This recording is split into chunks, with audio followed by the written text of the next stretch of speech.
नमस्कार, आप देख रहे हैं TV9 राजस्थान। मैं हूं अम्बेश श्रीवास्तव और ये 8 PM शो। आज राजस्थान से थोड़ा बाहर निकलते हैं, देश की राजधानी दिल्ली में आते हैं और बात लोकसभा में करते हैं कि लोकसभा चल रही है, संसद सत्र चल रहा है। इस बार राजस्थान में राजस्थान से वैसे तो 25 के 25 सांसद हैं, लेकिन इस बार 11 सांसद जो है वो इंडिया गठबंधन के हैं, जिसमें 8 सांसद जो हैं वो कांग्रेस के हैं। अब क्योंकि कांग्रेस इंडिया गठबंधन मतलब गठबंधन के साथ चुनाव लड़ी थी, तो राजस्थान से 11 सांसद जो है वो इस बार प्रेजेंट कर रहे हैं राजस्थान को, या कांग्रेस को या कहें इंडिया को। और इस पूरे उसमें घटनाक्रम में एक ये हुआ कल एक कि राहुल गांधी की जाति पूछने को लेकर विवाद हुआ। कहा गया कि अनुराग ठाकुर ने राहुल गांधी की जाति पूछी, जिसके बाद अखिलेश यादव ने जवाब दिया और कई कांग्रेस के नेताओं ने सदन के अंदर इसका प्रतिरोध किया, इसका विरोध किया। सदन से बाहर हनुमान बेनीवाल बाहर निकले, उन्होंने भी जो है मीडिया के जरिए अपनी राहुल गांधी की जाति को लेकर अपनी नाराज़गी जताई। उसके अलावा आज एक बार फिर हनुमान बेनीवाल ने रेल मंत्री अश्विनी वैष्णव पर तीखा हमला बोला, और वो हमला कैसा था आपको भी सुनवाते हैं, क्योंकि रेल मंत्री अश्विनी वैष्णव भी राजस्थान से आते हैं, जोधपुर में उनका घर है, जोधपुर के रहने वाले हैं। वो बात अलग है कि वो राज्यसभा मेंबर जो है वो राजस्थान से नहीं है, बाहर से हैं, लेकिन उनका जो मूल निवास वो राजस्थान ही है। अब हनुमान बेनीवाल ने कल और आज जो बयान दिए, पहले आपको वो सुनवाते हैं। उसके बाद अब हनुमान बेनीवाल के इतना एग्रेसिव होने के पीछे राजस्थान की राजनीतिक गलियारों में कई सियासी सवाल खड़े हो रहे हैं, उसके पीछे कई वजह तलाशी जा रही हैं। वो सब क्या हैं वो समझेंगे अपने executive editor Pushkar Chauhan sir से। पहले आपको सुनवाते हैं हनुमान बेनीवाल के बयान। देखिए, निश्चित रूप से सही है। और कल अनुराग ठाकुर जी ने जिस तरह राहुल गांधी जी की जाति पूछ के उनका मजाक उड़ाया, यहाँ किसी को कोई राइट नहीं है और हम सब भारतीय एक हैं। और प्रधानमंत्री जी खुद ये बात कहते हैं कि हम सारे लोग एक जो हिंदुस्तान के अंदर रह रहे हैं। और जाति, चूँकि जब हम नॉमिनेशन भरते हैं, जब हर चीज़ के अंदर हमें जाति लिखनी पड़ती है, तो सबको पता है किसकी जाति क्या है। और वो भी इस तरह की बात हाउस के अंदर करना, और फिर प्रधानमंत्री जी उस बात को ट्वीट कर रहे हैं, इसका मतलब प्रधानमंत्री जी ने या तो ध्यान नहीं दिया, उस बात को ध्यान से सुना नहीं। और प्रिविलेज मोशन जो मूव किया है ये बिल्कुल सही है। और इतना ही अगर देश की भारतीय जनता पार्टी एनडीए की सरकार को जाति पूछने का शौक है, तो जाति की जनगणना करा ले, उसे पता लग जाएगा किस जाति की संख्या क्या है और किस जाति का व्यक्ति कौन है। ये जाति की जनगणना होनी चाहिए देश के। देखिए, मेरे कटौती प्रस्ताव थे रेलवे की डिमांड पे, और मैं रेल मंत्री जी को कुछ राजस्थान की डिमांड की तरफ उनका ध्यान आकर्षित करना चाहता था, और उन्होंने बड़ी बदतमीजी की, मेरी तरफ इशारे करके कहा आप बाहर जाइए, आपको देख लूंगा, ये कर लूंगा, आप ये कर रहे हैं, वो कर रहे हैं। और कल भी जब हम इस पर बात कर रहे थे तो उनका जो व्यवहार था वो सांसदों के प्रति ठीक नहीं था। ये बहुत बड़ा बदतमीज मंत्री है, और मैं धन्यवाद दूंगा इंडिया अलायंस के तमाम हमारे इंडिया अलायंस को कि इन्होंने इस बात को लेकर वेल में जोरदार बदतमीज मंत्री का विरोध किया। ये मनुष्य है। जब से रेल मंत्रालय इसके हाथ में आया है, लगातार ट्रेन दुर्घटनाएं बढ़ रही है, और जब कोई व्यक्ति सोता है रेल के अंदर, उसको नींद नहीं आती कब रेल पट्टी से उतर जाए, वो इसी विचारों के अंदर रहता है। ये हमने बात रखी थी। आज मेरे कटौती प्रस्ताव चूंकि इस पर दिए हुए हैं, और ये हमारा राइट है कि कटौती प्रस्ताव के अंदर हम बोल सकते हैं, उस कटौती प्रस्ताव की डिमांड कर सकते हैं। अब देखिए, हनुमान बेनीवाल ने राहुल गांधी के समर्थन में और रेल मंत्री पर जिस तरीके से कटाक्ष किए, वो तो उन्होंने दिल्ली में बोला, लेकिन राजस्थान की राजनीतिक गलियारों में अब हनुमान बेनीवाल के इर्द गिर्द इन चीज़ों को लेकर कई सारे सवाल उठने लगे कि क्या भाई ये उपचुनाव को लेकर है, क्या और भी कई वजह हैं कि क्या इंडिया जो है वो अपना मजबूती राजस्थान में उसको लेकर है। तो कई तरीके के तस्वीरें जो है वो कि निशाने पर बीजेपी इस तरीके से क्यों है। अब रेल मंत्री को खरी खोटी उन्होंने सुनाई दी। तो और सबसे बड़ा सवाल उन्होंने जो एक चीज़ छेड़ दी कि आके भाई राजस्थान में जातिगत जनगणना जो है वो आप करवा लीजिए। अब क्योंकि राजस्थान में भी बीजेपी की सरकार है, तो क्या राजस्थान के उपचुनाव से पहले ये एक बड़ा दांव हनुमान बेनीवाल ने खेला है? तो अब कई सारे सवाल हैं, तो चलिए सबसे पहले हम सवालों देख लेते हैं और उसके बाद फिर अपने executive producer Pushkar Chauhan sir से उन बातों पे चर्चा करेंगे। तो पहला सवाल कि हनुमान बेनीवाल ने क्यों उठाई जातिगत जनगणना की मांग? देखिए, राहुल गांधी लगातार उठा रहे हैं और कल इसी बात पर जो पूरा विवाद हुआ और राहुल गांधी की जात पूछी गई और उसी पे अब फिर हनुमान बेनीवाल ने भी अपना पक्ष रखा। दूसरा सवाल कि भाई बीजेपी पर लगातार हमलावर क्यों हो रहे हैं बेनीवाल? देखिए, 2019 में बेनीवाल बीजेपी के साथ समर्थन से जो है वो लोकसभा पहुंचे थे और इस बार वो कांग्रेस के समर्थन से लोकसभा पहुंचे हैं और ये सब बिगड़ा है खेल 2022 में किसान आंदोलन से, जब उन्होंने बीजेपी का साथ छोड़ा था 2020 से। तो अब अगला सवाल, क्या हनुमान बेनीवाल की नज़र ख्यूसर उपचुनाव पर है? देखिए, ख्यूसर सीट पर क्योंकि वो वहाँ से विधायक थे, अब सांसद बन चुके हैं, वहाँ पर विधानसभा चुनाव होना है और वो जो है उपचुनाव इस बार थोड़ा सा मुश्किल लग रहा है। तो क्या उसको बचाने के लिए ये इस तरीके से पूरा वो खेल रहे हैं दांव? और आखिरी, रेल मंत्री पर फायर, इंडिया को थैंक यू और इन सब चीज़ों के सियासी मायने हनुमान बेनीवाल के जो बयान हैं उनके क्या हैं? चलिए, तो सीधे चलते हैं अपने executive producer Pushkar Chauhan sir के पास और उन्हीं से समझेंगे कि आज हनुमान बेनीवाल के बारे में ज़रा विस्तार से उनके इन बयानों के सियासी मायने समझाएं। देखिए, हनुमान बेनीवाल की जो पूरी राजनीति है वो एक आंदोलनकारी स्टाइल वाली रही है। आप जानते हैं किस तरीके से आरएलटीपी का बनना, किस तरीके से बाप का अलग होना, उनका एक काम करने का जो तरीका है ना, मैं कहता हूँ जो जन नेता होता है ना, वो हर समय हाथ पैर, वो जो जनता से जीत के आता है, वो आप देख रहे हैं कि जहाँ 2 पार्टी सिस्टम है जिस स्टेट में, वहाँ अपनी जड़ें जमा लेना।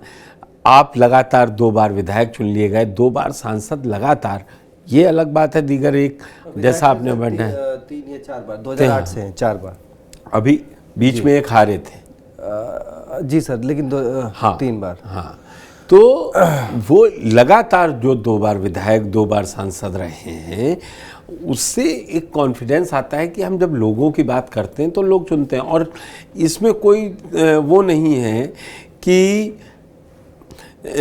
उनको ये लगे कि हम किसके लिए बोल रहे हैं। आपने देखा कि 4 जून के बाद उनको नहीं बुलाया गया तो वो एकदम बिफर गए थे जी। ख्यूसर सीट आप अगर अब बात करें, वो विधानसभा इस बार 2060 वोटों से जीते मात्र। अब जिस तरीके से अपना उनका ये पहला चुनाव मतलब आएगा, उपचुनाव आएगा, इसमें वो चाह रहे हैं कि कांग्रेस के साथ बने रहें। 2 अंदर चल रहे हैं। जब ये 4 जून को नाराज हो गए थे जी, 4 जून के बाद, तो उस समय ये हो रहा था कि अब ये यहाँ जाएंगे, क्योंकि नंबर कम आए हुए थे, दोनों तरफ तौला था उन्होंने अपने आप को। नंबर 240 थे, एनडीए के 292 भले थे, तो क्या कुछ राजकुमार राउत ने मुलाकात की थी, लेकिन बेनीवाल को इतना भाव मिला नहीं। वहाँ ज्योति मिर्धा पहले से ही थी। उनको समझ में आया कि कांग्रेस को रखना जरूरी है, अगर रिलेवेंट बने रहना है तो कांग्रेस के साथ बने रहना। जिस सीट पर आप हमेशा चर्चा किए, ख्यूसर पे, बिना कांग्रेस की मदद के जीत पाना मुश्किल होगा। सर, ये तो एक सीट और भी मांग रहे हैं, देवली उनियारा की। ये देखिए, ये गठबंधन साथियों का धर्म से होता है कि वो मांग ज़्यादा मांगते हैं और मिलेगा क्या ये उन्हें भी पता है जी। भाई, यहाँ मांगेंगे तो ज़्यादा मिलेगा कि कम मिलेगा, ये डिपेंड करेगा जिस दिन चुनाव डिक्लेयर होंगे। और उसके बाद कांग्रेस अपनी 3 सीटों में से तो कोई देने जा नहीं रही है, ये आप भी जान रहे हैं। आपको लग रहा है कि वो ना झुंझुनू छोड़ेगी, ना देवली उनियारा छोड़ेगी, न दौसा तो मतलब बिल्कुल नहीं छोड़ सकती है। तो कुल मिला के एक तरीके से कांग्रेस तो क्लियर है, तो अब इनको ये चाहिए था कि पैडिंग हो जाए ऐसी, तो जाति जनगणना पर इन्होंने मांग उठा दी, जो आज हमारा मेन वो है कि देखिए जाति जनगणना से क्या होगा, नंबर निकल के आएंगे। तो ये जो छोटे छोटे दल हैं, जो अपने एक कम्युनिटी की कोई राजनीति करता है, तो वो प्रभाव दिखाएगा ज़्यादा कि अब आप मुझे नंबर दीजिए, मेरा नंबर ज़्यादा है। जातिगत जनगणना से घाटे ज़्यादा हैं, लेकिन इस समय इंडिया गठबंधन के ज़्यादातर साथी, चाहे आरजेडी हो या कोई भी हो, सब जाति जनगणना काम करने के लिए कह रहे हैं। तो अब ये आप टाइमिंग देखिए, यहाँ पे जाति जनगणना जब ये मुद्दा उठा रहे हैं तो इसको लगातार ये बीजेपी पर अटैक है, क्योंकि अब बीजेपी को ये बताना पड़ेगा कि वो जाति जनगणना के साथ जाएगी कि नहीं जाएगी। इसके बाद जो दूसरी बड़ी बात है हनुमान बेनीवाल के लिए, वो ये है कि अब उनको दो में से एक गठबंधन चुनना ही चुनना है, तो वो अभी इंडिया के साथ बने हुए हैं। अच्छा, रेल मंत्री, इन जो ज़रूरत हनुमान बेनीवाल को है उतनी ही ज़रूरत कांग्रेस को भी है। आप देख रहे हैं कि जाट वोटरों का कैसा ध्रुवीकरण लेके उन्होंने ज्योति मिर्धा को चुनाव ये हराया है, लोकसभा का ज्योति मिर्धा को चुनाव हराया है। जाटों का वोट अच्छा इस बार कांग्रेस के पक्ष में आया है, तो कांग्रेस भी उसको खोना नहीं चाह रही है। और उसमें बहुत ज़्यादा वो भी चल रहा है बीजेपी के अंदर कि कांग्रेस राजपूत वर्सेस जाट, जब ये चल रहा है तो उनको, कांग्रेस को भी ये मुफीद है कि बेनीवाल साथ बने रहे। जब बाइफर्केशन हो जाएगा वोटों का तो बट ऑब्वियस है, ना ये जीतेंगे ना कांग्रेस जीत रही है खुईसर में, 20 साल से नहीं जीत रही। एक बैठक भी हुई 6 जून के बाद जिसमें ये हुआ, कांग्रेस कार्यकर्ताओं ने कहा कि अब हम इनसे अलग हो जाते हैं, मनाने नहीं जाएंगे। जो लोकल लीडरशिप होती है कांग्रेस की, उसने ये कहा, तब से थोड़ा इनके भी नरम हुए, ये भी साथ लेके चल रहे हैं। अब बात आती है कि उपचुनाव वाली बात हो गई, बीजेपी निशाने पे क्यों, रेल मंत्री को खरी खोटी जो सुनाई है उन्होंने, पहले राहुल गांधी के साथ आए, उसके बाद अब उन्होंने जो रेल मंत्री पे, मैं कहता हूँ, मेरा ये मानना है कि शब्दों की मर्यादा रहनी चाहिए। देखिए, रेल हादसे हो रहे हैं, लेकिन जो आंकड़े रख के अश्विनी वैष्णव ने बताए वो भी अपनी हकीकत है ना जी सर, उस हकीकत से आप मुंह नहीं मोड़ सकते ना। आप सर, जो हादसे हो रहे हैं उसमें जो एक तस्वीर और निकल के आ रही है कि ट्रेन में वो सरिया कहीं फंसाई जा रही हैं, उसमें कहीं पत्थर रखे जा रहे हैं, तो अब ऐसी घटनाएं अगर होंगी तो ये इसके लिए आरपीएफ है, पूरा एक महकमा है, अब चेकिंग होती है। ये नहीं है कि हर किसी के पास कोई काम नहीं है। ये आप इन छोटी छोटी दलीलों पे नहीं जाते हैं। जब संसद में बात हो रही है तो बड़े बड़े पैरामीटर्स पे हो रही है। आप कहेंगे तो आप क्या कर रहे थे, हटिए सरकार से, आप विभाग क्यों लिए हैं, ये नहीं है। जो आंकड़े दिखाए जा रहे हैं, कोई मानवीय भूल हुई है तो उसमें हो रहा है। ऐसा तो होता नहीं है कि एक गलती हुई और एकदम से सब के सब हटा दिए गए, ऐसा कहीं नहीं होता है ना अम्बेश। तो ये सारी, अब एरिया समझिए, वोट समझिए, अश्विनी वैष्णव को समझिए, 2023 से पहले वो भी राजस्थान में अपने आप को मुख्यमंत्री के तौर पर देख रहे थे। बिल्कुल सर, 2023 में वो एक ब्राह्मण वो सभा हुई थी और उसमें बड़े नारे वारे भी लगे थे। बिल्कुल जी, और क्या क्या बोला था वो अलग है। इसीलिए मैं कह रहा हूँ, राजनीति में जब आदमी होता है वो हर समय राजनीति सोच रहा होता है कि क्या बोलने से फायदा होगा, क्या बोलने से नहीं फायदा होगा। जी सर। अच्छा सर, एक चीज़ ये जैसे अब हनुमान बेनीवाल ने जो अब चलिए वो राहुल गांधी के साथ हैं, वो बीजेपी पर निशाना साध रहे हैं कि कांग्रेस की कसमकस ये बढ़ी कि भाई वो 3 सीटें रखें, बोलते या फिर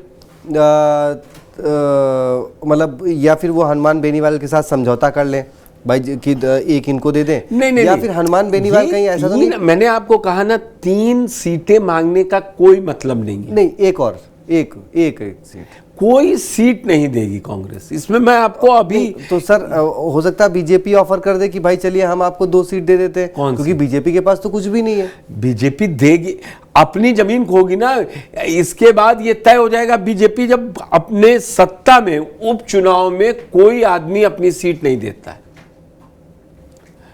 जो सरकार सत्ता में, पार्टी सत्ता में होती है जी सर, वो अपनी सीट किसी भी हाल में नहीं देती है। उपचुनाव उसे कराने, उपचुनाव तो सरकार के हैं। नहीं सर, मुझे याद है राजस्थान में बीजेपी ने दिया है जब बीजेपी की सरकार थी। अच्छा, वो ऐसा होता ही नहीं है। हम विधानसभा में हैं, हम लोकसभा में, ऐसे आप कहेंगे तो उत्तर प्रदेश में अभी जयंत चौधरी के लिए अपनी सिटिंग बागपत की सीट छोड़ दी, सांसदी की। वो जनरल आम चुनाव में जा रहे थे आप जी, इसलिए छोड़ी। और दूसरा, उनको साथ लाना था तो गठबंधन किन्हीं शर्तों पे होता है। इसीलिए गाय बगाए बेनीवाल भी अब समझ रहे हैं, वो दबाव बनाने के लिए कहते हैं कि मैंने गठबंधन राष्ट्रीय स्तर पर कर रखा है, राज्य में गठबंधन होगा कि नहीं होगा ये मुझे नहीं मालूम। उसी के बाद ये कांग्रेस की मीटिंग हुई थी। लेकिन सर हनुमान बेनीवाल जिस तरीके से प्रदेश, जब से इन्होंने 2018 से पहले भी वो हमलावर रहे हैं कांग्रेस और बीजेपी के ऊपर प्रदेश की, अगर अब वो कहते हैं, ठीक है वो लाख बार कहते हैं कि मैं राष्ट्रीय अध्यक्ष, मतलब राष्ट्रीय स्तर पर गठबंधन में है, प्रदेश में नहीं है, लेकिन आप जब विधानसभा चुनाव में आते हैं तब पीछे हट जाते हैं, तो लोगों का कहीं ना कहीं वो सपोर्ट जो है नहीं, वो आपसे तो कट आप रहा है उनका ना। ये देखिए ना, अकेला एक आदमी अपनी सीट जीत रहा है, 2 बार विधायक, 2 बार सांसद है, ये अब कोई नहीं मिटा सकता। और जिसको जरूरत होती है, मैं यही कहता हूं, राजस्थान में तो वो जाता है ना बेनीवाल को अपने साथ लेने, मना करते दोनों। जीतना वो भी जानते हैं कि हमारा वोट कटेगा, इसलिए। और जो छोटे दलों की राजनीति है वो बार्गेनिंग की राजनीति होती है, उनका फायदा होगा तो बैठेंगे, नहीं तो कल बीजेपी के साथ चले जाएंगे। मैं एक बार नहीं कह रहा हूं कि हनुमान बेनीवाल, लेकिन अभी इसीलिए आपने पूछा ना कि वो थैंक यू क्यों कह रहे हैं, क्योंकि अभी उनको समझ में आ रहा है बीजेपी में वैसे ही इतनी लड़ाई झगड़ा अंदर मचा हुआ है पार्टी के अंदर। अब वहां जब सब सेट है तो अब इनको क्यों लेंगे, इनको तो वही लेंगे जहां जो लोग कुछ पाना चाह रहे होंगे। हाँ, अभी 3 बनाएंगे तो जब 28 में जाएंगे तो कहेंगे तब मांगी थी अब दे दीजिए। ये तब आदमी कहता है, जब फिर खुले में लड़ाई आ जाती तो कहते हैं हमने तो इन्हें उपचुनाव में साथ दिया, हमने कुछ नहीं लिया था और उसके बाद हमने इनको अब भरोसा लिया, इनका तो भरोसा इन्होंने दिया कि आम चुनाव में देंगे, आम चुनाव में भी नहीं। इसलिए ये टैक्टिक्स है, ये कोलिशन अगर सिस्टम है, अगर आप गठबंधन की राजनीति सियासत करते हैं तो फिर उसमें आपको दोनों को सुनना पड़ता है एक दूसरे की। बस एक छोटा सा सवाल सर, मैं भी समझना चाहूँगा कि जातिगत जनगणना से उपचुनाव पर कोई इम्पैक्ट देख रहे हैं? बिल्कुल, आप समझिए पिछड़ा, इसको सबसे ज़्यादा वो क्या राहुल गांधी चिल्लाते हैं एक्सरे आ जाएगा, कितना दलित है। अभी पिछड़ा ही अध्यक्ष मदन राठौड़ बनाया है बीजेपी ने जी, तो वहां अब अगड़े और पिछड़े की ही राजनीति होगी अगली। भाई जब जातिगत जनगणना आ जाए, मान लीजिए हो जाए, और जिस तरीके से बिहार में नंबर निकल के आए हैं, तो फिर कि पिछले 65% तक को उनको रिजर्वेशन देना पड़ा, तो जब उनकी संख्या बढ़ेगी, जिसकी संख्या भारी होगी वो उसकी तरफ सब जाना चाहेंगे। तो ये प्रोग्रेसिव राजनीति का कोई लक्षण नहीं होता है कि जातिगत। अच्छा, जातिगत जनगणना बहुत जरूरी है, तो सन 31 के बाद नहीं हुई। आज़ादी के बाद से कांग्रेस इतने साल आके रह गई, उसके किसी प्रधानमंत्री ने क्यों नहीं करवा दी जनगणना जाति। अब राहुल गांधी की जो स्टाइल ऑफ पॉलिटिक्स है वो एक अलग ही तरीके की है कि नहीं नहीं मुझे बताइए कि जाति जनगणना ये यहाँ कितने ओबीसी हैं या इसमें कितने, फिर आपको भी बताना पड़ेगा ना कि आप एलओपी क्यों बने, आपने क्यों नहीं ओबीसी बना दिया जब देने का नंबर आया था। वो तो निर्मला सीतारमण ने ही पूछा था कि भाई राजीव गांधी फाउंडेशन में कितने ओबीसी। वही तो हमेशा लोग उंगली दूसरे पे ही उठाने में ठीक लगता है। निर्मला सीतारमण ने वहां पूछ लिया, लेकिन बिहार में जाति जनगणना के साथ बीजेपी खड़ी रही। करवानी पड़ी ना, सब सियासत वोटों की है।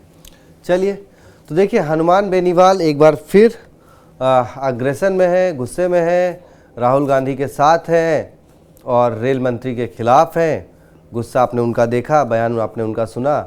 तो अब हनुमान बेनीवाल के इस गुस्से का राजस्थान की सियासत पर क्या इम्पैक्ट होगा, उपचुनाव पर क्या इम्पैक्ट होगा और आने वाली राजनीति पर क्या इम्पैक्ट होगा, ये जानना बहुत ही दिलचस्प होगा। और इससे क्या उपचुनाव में हनुमान बेनीवाल को कितना फ़ायदा होगा, कांग्रेस को कितना फ़ायदा होगा, क्या कुछ होगा, ये तो समय ही बताएगा। खैर, चैनल को सब्सक्राइब कर लीजिए और देखते रहिए टीवी 9 राजस्थान। बहुत बहुत शुक्रिया, धन्यवाद।